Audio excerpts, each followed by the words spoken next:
Hello friends, welcome to UP teacher. हम लोग इस सुपर टेट की सीरीज में सबसे पहले अपना संस्कृत को कवर करेंगे। After that we will bring some subjects one by one. Okay, तो सबसे पहले हम लोग आज के इस लेक्चर में पढ़ेंगे, बिल्कुल बेसिक से पढ़ेंगे संस्कृत को, जो हमारे द्वारा बनाए गए नोट्स हैं ये। ओके, तो हम लोग पढ़ेंगे इनको वन बाय वन। संस्कृत में संस्कृत होता क्या है? संस्कृत किससे मिलकर के बना हुआ है? संस्कृत। ओके, संस्कृत की भूमिका सबसे पहले हम लोग स्टार्ट करेंगे। तो संस्कृत मिलकर के बना हुआ है सम प्लस सुट, ओके, प्लस क्र, ये क्रिया प्लस कृत। ये जो है ये हमारा उपसर्ग है, इसमें उपसर्ग। ये है आगम और ये है धातु। क्रिया की सबसे छोटी यूनिट को हम बोलते हैं धातु। और ये जो दे रखा है ये इसमें है प्रत्यय। ये भी पूछ देते हैं कि कौन सा उपसर्ग है संस्कृत वर्ड में, कौन सा प्रत्यय है, कौन सा आगम है, कौन सा धातु है। आगम का मतलब होता है मित्रवत और दूसरा होता है आदेश, जिसका मतलब होता है शत्रुवत। ठीक है, तो संस्कृत भाषा का अर्थ है शुद्ध, परिष्कृत एवं परिमार्जित भाषा। यहाँ से भी क्वेश्चन पूछता है कि सुपर टेट में कि संस्कृत भाषा का अर्थ क्या है, तो शुद्ध, परिष्कृत एवं परिमार्जित भाषा इसका अर्थ है। फिर व्याकरण किससे मिलकर के बना है वो हमसे पूछता है, और व्याकरण में कौन सा इसमें उपसर्ग है, कौन सा प्रत्यय, वो भी पूछता है। तो व्याकरण को हम लिख सकते हैं बी प्लस आंग प्लस क्रय प्लस ल्यूट। व्याकरण में बी क्या हो गया? उपसर्ग। आंग भी क्या हो गया? उपसर्ग हो गया। और क्रय धातु हो गई और ल्यूट प्रत्यय हो गया ये हमारा। ठीक है, आफ्टर दैट व्याकरण शब्द का अर्थ है किसी भाषा का शुद्ध ज्ञान। व्याकरण भाषा का जो अर्थ होता है वो किसी भाषा का शुद्ध ज्ञान करना। ठीक है, यही होता है। फिर इसको संस्कृत में क्या बोलते हैं? व्याक्रियन्ते व्युत्पन्ना धन्ते शब्दा अनेन इत व्याकरणम, इसको हम बोल सकते हैं। तो फिर क्वेश्चन बनता है कि व्याकरण उत्पन्न कहाँ से होती है? तो मुखम व्याकरणम स्मृतम, मुख से व्याकरण की उत्पत्ति होती है। वेदांग हमारे 6 हैं। ये भी क्वेश्चन पूछता है कि वेदांग कितने हैं हमारे? वेदांग हमारे 6 हैं, जिनमें से शिक्षा का जो उच्चारण स्थान है यह शिक्षा उत्पन्न होती है नासिका से, कल्प हाथ से, व्याकरण मुख से, निरुक्त कान से होते हैं, और छंद पैर से, ज्योतिष नेत्र से। ठीक है, व्याकरण के आदि प्रवक्ता ब्रह्मा है। इसका मतलब यह है कि सबसे पहले व्याकरण का ज्ञान किसको था? ब्रह्मा जी को। फिर ब्रह्मा जी ने बृहस्पति जी को दिया, बृहस्पति जी ने इंद्र को सुनाया, इंद्र जी ने भारद्वाज को, और भारद्वाज जिससे किस पे गया? ऋषियों पे, और ऋषियों से ब्राह्मण पे गया। ओके, फिर संस्कृत में 3 पुरुष हैं, जो बिल्कुल बेसिक से हम लोग संस्कृत को स्टार्ट करेंगे, बिल्कुल वन बाय वन सब कुछ सीखेंगे इसमें, जो हमारे सुपर टेट के लिए यूजफुल होगा। संस्कृत में 3 पुरुष हैं। प्रथम, जिसको अन्य पुरुष भी बोलते हैं, इसमें जो हमारे एग्जाम्पल्स हैं वो 7 होते आ जाते हैं। मध्यम पुरुष, इसमें त्वम, युवाम, यूएम। उत्तम पुरुष, अहम, आवाम, वयम। ठीक है, अपने भी आई होप, मैं ऐसी आशा करता हूँ कि आप लोग भी ऐसे ही नोट्स इससे बनाएंगे। संस्कृत में 3 वचन हैं, 3 लिंग हैं, 3 संधियाँ हैं, 6 समास हैं, और 6 ही कारक हैं इसमें दे रखे हैं।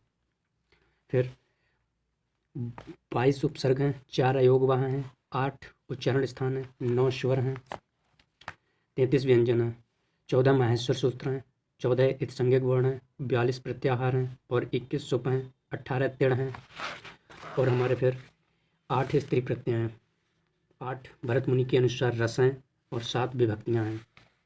ओके, फिर हमारे आ जाते हैं बृहत्तरी ग्रंथ। बृहत्तरी ग्रंथ हमारे कितने हैं? एक तो क्रातार्जुनीयम है, जिसको लिखा है भारवी ने, 18 सर्ग हैं इसमें। शिशुपाल नदम, जो लिखा है माघ जी ने, 20 सर्ग हैं इसमें।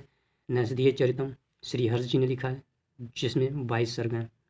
फिर कुमार संभवम, जो हमारा लघुत्तरी ग्रंथ है, कुमार संभवम। मेघदूतम, रघुवंशम, ये कालिदास ने लिखे हैं। कुमार संभवम में 17 सर्ग हैं, मेघदूतम में 2 खंड हैं, जिसमें एक तो है पूर्व मेघ और दूसरा है उत्तर मेघ। रघुवंशम जो कालिदास ने ही लिखा है, और 19 सर्ग हैं इसमें भी। फिर आता है हमारा गद्यत्री कादम्बरी, जिसको लिखा है वाणभट्ट ने। कादम्बरी बेसिकली है क्या? ये कथा है। बासबदंता, इसको सुबंधु ने लिखा है। 10 कुमार चरितम दंडी ने लिखा है। फिर आता है हमारा वेद त्रयी। वेद त्रयी में कितने वेद हैं हमारे? 4। तो यहाँ पे ऋग्वेद प्राचीन है सबसे, यजुर्वेद आता है, फिर सामवेद आता है।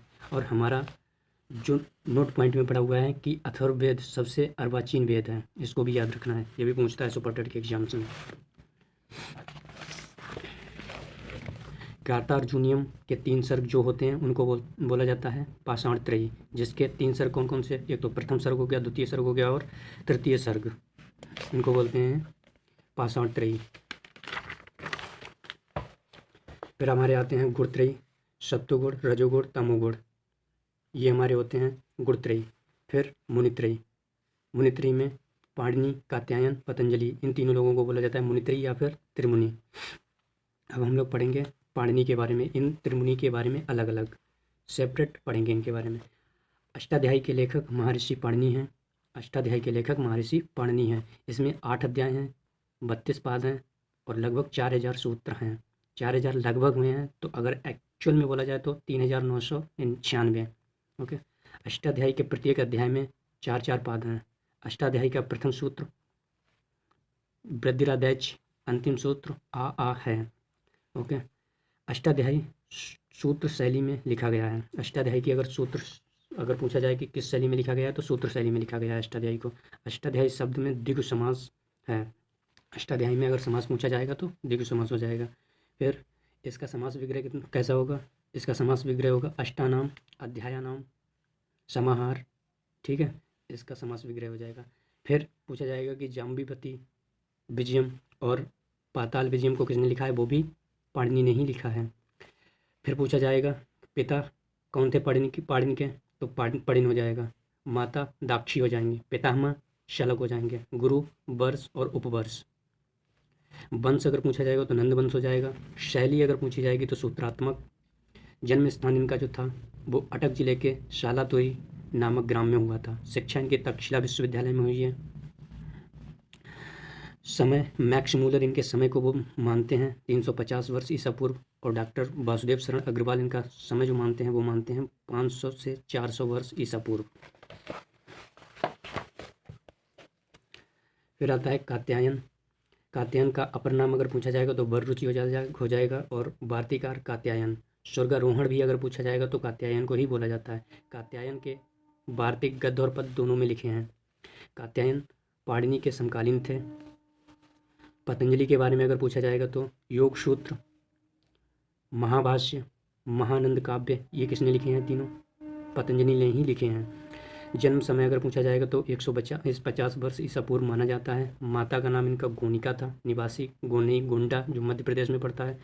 सिद्धांत कौमुदी के लेखक अगर पूछा जाएगा तो भट्टोजी दीक्षित इन्हीं के शिष्य थे जिन्होंने लिखा था लघु सिद्धांत कौमुदी, जिनको बोला जाता है वरद राजाचार्य।